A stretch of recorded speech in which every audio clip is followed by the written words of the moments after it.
So here we have Chloe's green boy, and we are working on his sits and downs. So I hold that treat above his head till his butt hits the ground like that, and then I give him that treat. I also want to wait until his feet are on the floor before I give him that reward. On the free treat on the floor. Treat above his head, sit, good boy. Wait till that foot's on the floor, good boy.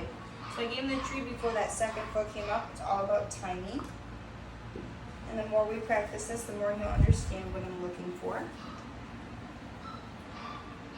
Sit, good boy, good job. Good job. These are a little bit firmer of treats, so it's going to take him just a moment between each one. Hold those, that's it. Good boy, wait till it's on the ground. Good job. That's it. And the reason I wait until that foot is on the floor is, good boy. I don't want to reward the batting behavior and that become a habit. So if I don't reward him until the foot is on the floor, it won't become something down the road. When he jumps on me, I say, I turn away a little bit, even lift my knee a little. The worst thing I want to do is use my hands to push him off. It'll actually teach him to jump more. So we don't want him to get any satisfaction out of the jump, so not praising him accidentally is most ideal. Lowering him to the floor for a down. Good boy. And when I say lure, I mean that I'm just using a treat to entice the precision. Take that treat, guide him to the floor. Down. Do this nice flat relax. Boy. When I say nice flat relax, I mean his belly is flush to the floor. I would now reward him for a down if his belly were to the sky. Good set. We offered that time. I want to reward it. Good boy. Good boy. And the reason I want him to do these commands properly now is so down the road when we introduce things that are a little bit more advanced in training, good boy, he has these down pat properly, as these are part of the structured commands of sit, stay, and down stay. So, rewarding that he got off of me. So when he's on me, no praise, no reward. He gets 4 on the floor, and that's when he gets a positive marker, treat, and or praise. Down. Guide him to the floor. Good boy.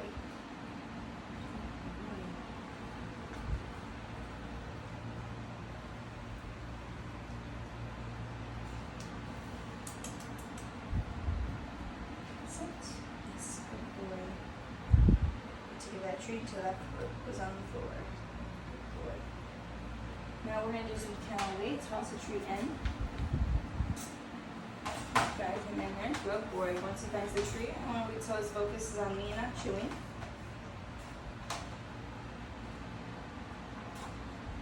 He's pushing in the door. I'm not even going to give that weight command yet. I want to wait until he's demonstrating calm, good behavior, good manners. Wait. Okay. Good boy. And I'm not making him do long waits right now. Right now I just want him focused on what I'm exactly asking of him and kind of like what follows the terminology. So when I give that wait command, he knows that he can't just push on the door and barge right out. He has to come on nice and slow. Good boy. So when he turns out like that, I'm just going to gently push him back in. If I were to let him get out, he's going to think that that's acceptable, and that's going to become a habit, and we don't want that. So instead, put him right back in there. Same thing. If you give him the wait command, I would say, put him back in there and close him in.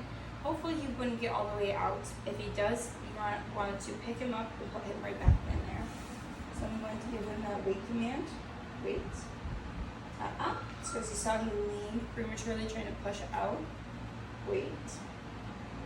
Okay, good boy. Good boy. Not very long waits, but I still want him to respect what I'm asking and not get the wrong idea. I don't want him to think that pushing on the door is appropriate, or that the second the door is open, that he could just barge his way out. We try the toy method, which means I take the toy. This is a crate safe toy, so something he cannot shred and ingest. And get him excited for it. And I'm going to toss him into the crate, and he's going to go in for it, and that's how you would do this.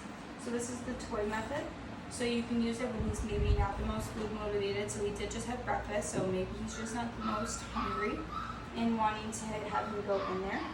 So I then grab the toy. We also use the toy method when it's like nighttime crating, when you don't necessarily want to fill up the tank that he just emptied, because he should never be crated without an opportunity to go potty first.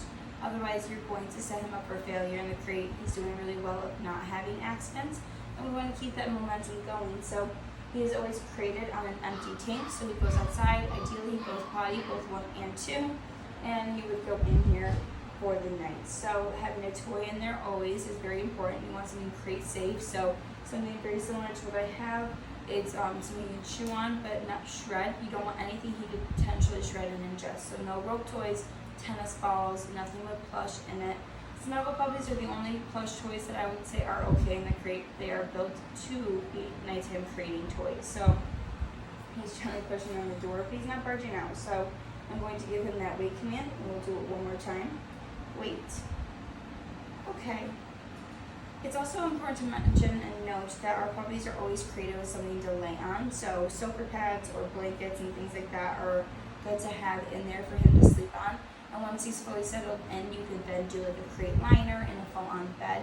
But the first few nights having like a soaker pad in there is really a good idea to make sure that he is not absorbing the mess.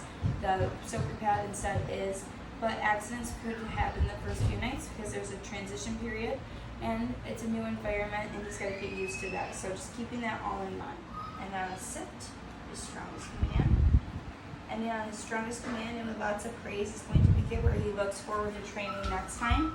So we want to keep that up. We want to always end where he wants to do this again next time. So keeping it fun, upbeat, and always ending on a good note. Good job. So this is Chloe's green boy.